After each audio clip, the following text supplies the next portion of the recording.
തന്നെ എൻ്റെ എല്ലാ സിസ്റ്റവും നോർമലിലേക്കായി എന്ന് പറയുന്നത് ഡോക്ടർമാർ തന്നെ വലിയ അത്ഭുതത്തോടു കൂടി സംസാരിക്കുന്നത്. മിറക്കൽ എന്നുള്ള രീതിയിലാണ് സംസാരിക്കുന്നത്. നമുക്ക് രാഷ്ട്രീയത്തിലെ സ്വാഭാവികമായിട്ടും രാഷ്ട്രീയത്തിൽ ശത്രുക്കളുണ്ടാവും.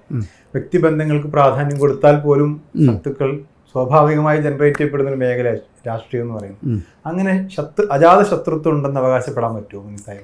ഇല്ല, എനിക്കങ്ങനെ ഞാൻ ഒരിക്കലും ഒരാളെ ശത്രുവായി കണ്ടിട്ടില്ല.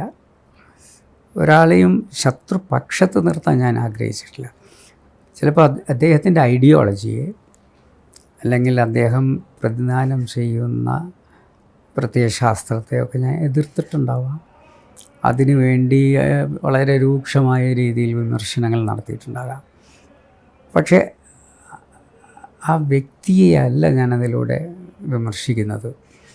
അങ്ങനെയായിരുന്നെങ്കിൽ ഞാൻ നിയമസഭയിൽ ഏറ്റവും കൂടുതൽ വിമർശിച്ചിട്ടുള്ളത് പിണറായി വിജയനെയാണല്ലോ.